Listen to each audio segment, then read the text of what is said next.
नमस्कार। आज हम बात करेंगे नारायण बलि की अनिवार्यता के ऊपर में। हमारे बहुत सारे शुभचिंतक से एक प्रश्न आया है कि जब किसी के मृत्यु के पश्चात श्राद्ध कर दिया गया है तो बाद में नारायण बलि करने की अनिवार्यता क्यों है।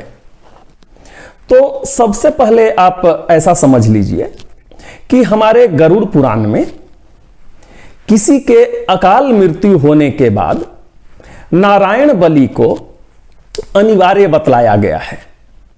इसको काफी कारगर बतलाया गया है। हम श्राद्ध और नारायण बलि के बारे में बात करें उससे पहले हम एक छोटा सा उदाहरण लेंगे। आप ऐसा समझिए कि आपके घर में कोई अतिथि आने वाले हैं। यहां पर दो परिस्थिति उत्पन्न हो सकती है। पहली परिस्थिति ऐसी है कि आपको पहले से ही पता है कि हमारे घर में कौन आने वाले हैं और उसके अनुसार आप अपनी तैयारी को रखते हैं। जैसे अगर कोई आपके घर में आने वाला है तो चाहे तो आप स्वयं या किसी को railway station, bus stand, airport या जहां कहीं से भी कोई अगर आने वाले हैं वहां पर आप किसी न किसी को भेज देते हैं। यह भेजने का मकसद सिर्फ यही होता है कि जो भी हमारे घर में अतिथि आने वाले हैं उनको किसी तरह की असुविधा न हो, कोई इनकन्वीनियंस न हो उनको। इसके लिए चाहे आप स्वयं या किसी को भेज देते हैं। यह हो गई पहली परिस्थिति। दूसरी परिस्थिति ऐसी है कि कोई आपके जो अतिथि हैं जो बिना बतलाए हुए एक निश्चित स्थान पर पहुंच गए हैं और वहां से वे आपको चाहे फोन कर रहे हैं या किसी माध्यम से आपसे मदद की उम्मीद रख रहे हैं। मतलब आपसे जानना चाह रहे हैं कि हम आपके घर कैसे पहुंचे। इस परिस्थिति में भी चूंकि वे आपके अतिथि हैं तो आपको उनको मदद करना ही है अपने घर में लाने के लिए। आप भले खुद न जाएं वहां पर, लेकिन चाहे आप फोन के द्वारा या किसी और माध्यम से मैसेज के द्वारा आप उनको लोकेशन का गाइड कर सकते हैं या फिर आप ऐसे बतला सकते हैं कि आप जिस स्थान पर हैं वहां से आप आगे निकलिए। आगे निकलने के बाद कोई ऑटो स्टैंड मिलेगा या फिर कोई बस नंबर आप उनको बतला सकते हैं। मतलब अलग अलग विधि से आप उनको गाइड कर सकते हैं ताकि वे बिना किसी असुविधा के आपके घर पहुंच जाएं। देखिए यहां दो परिस्थिति है। एक परिस्थिति में आपको पता है कि हमारे यहां अतिथि आने वाले हैं तो आप स्वयं वहां चले गए हैं, और दूसरी परिस्थिति में आपको पता नहीं है, इसके बावजूद भी आपको उनको मदद करना है तो आप उनको गाइड किए हैं। दो परिस्थिति है। अब यहां पर किसी के मृत्यु के पश्चात भी यही परिस्थिति उत्पन्न हो जाती है। पहली परिस्थिति है कि सकाल मृत्यु। सकाल मृत्यु में क्या हो जाता है कि जो यमलोक में हर किसी को पता होता है कि आज किसका मृत्यु होने वाला है। इस आधार पर जो धर्मराज हैं वे क्या करते हैं कि अपने यमदूत को उस व्यक्ति के पास पहले ही भेज देते हैं जिसकी मृत्यु होने वाली होती है। और मृत्यु होने के पश्चात जो आत्मा है वह शरीर से बाहर आता है।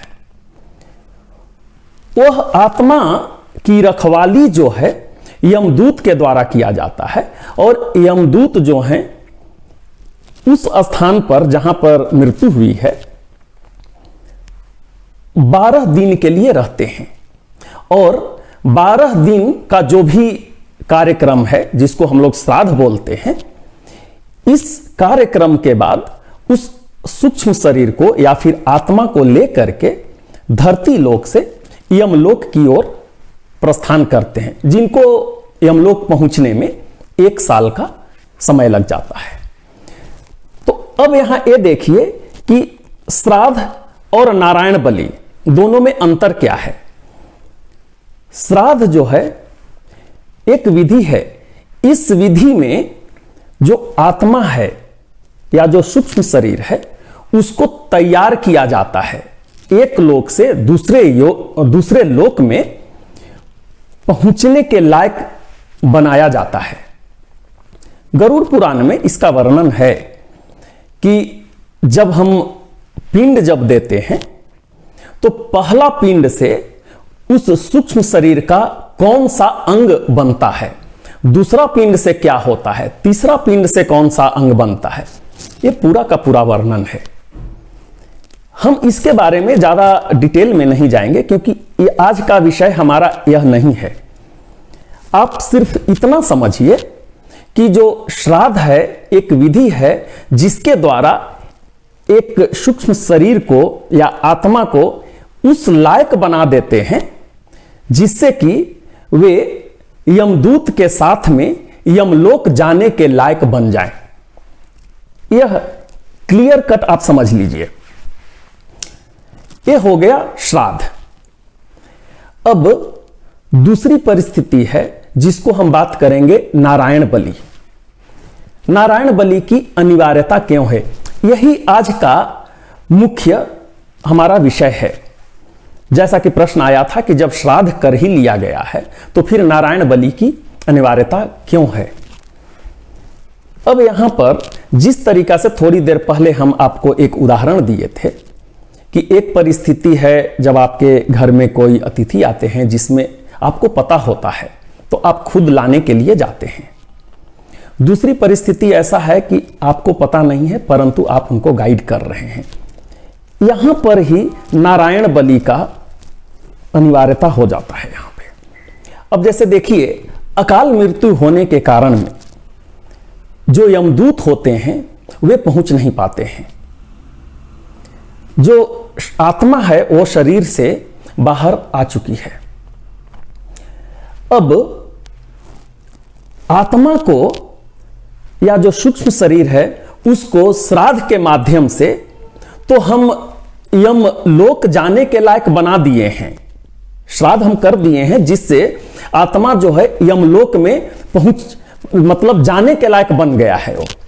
लेकिन वो आत्मा जाएगा कैसे यहां से, किसके साथ, उसको पता नहीं है।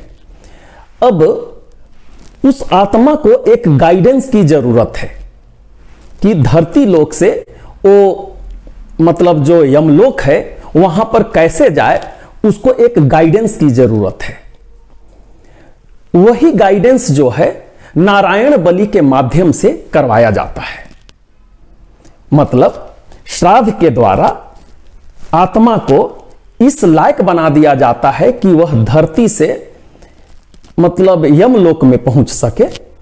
परंतु नारायण बलि एक ऐसा माध्यम है जिसके द्वारा वही आत्मा को गाइड किया जाता है ताकि वो सही तरीके से यमलोक में या अपने सही स्थान पर पहुंच सके। अब यहां पर आप ऐसे भी समझिए कि जब किसी का साकाल मृत्यु हुआ है उस समय नारायण बलि करने की आवश्यकता नहीं है क्योंकि पहले से ही यमदूत लोग हैं वहां पर जो कि उस सूक्ष्म शरीर को लेकर के यमलोक को चले जाएंगे। परंतु अकाल मृत्यु में यह अनिवार्य हो जाता है, नारायण बलि अनिवार्य हो जाता है। अगर नारायण बलि नहीं किया जाता है तो सूक्ष्म शरीर भले ही तैयार हो गया हो मतलब यमलोक जाने के लिए, लेकिन चूंकि रास्ता पता नहीं है, हम गाइड नहीं कर पाए हैं, इसलिए वह यमलोक को नहीं जा पाएगा, वो आत्मा की मुक्ति नहीं हो पाएगी। आप ऐसा समझिए। इसके बाद कुछ लोगों का प्रश्न आया है कि नारायण बलि को कब करना है।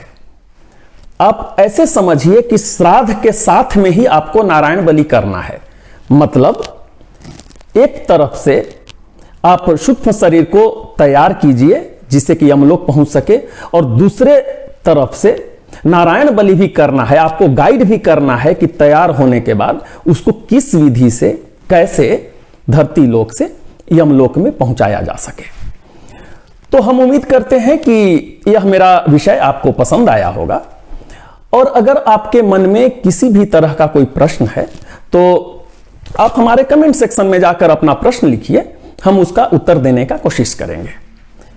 हम ये भी चाहेंगे कि आप हमारे चैनल को सब्सक्राइब कर लीजिए ताकि जब भी कोई नया विषय आए वह सर्वप्रथम आपके पास पहुंचे।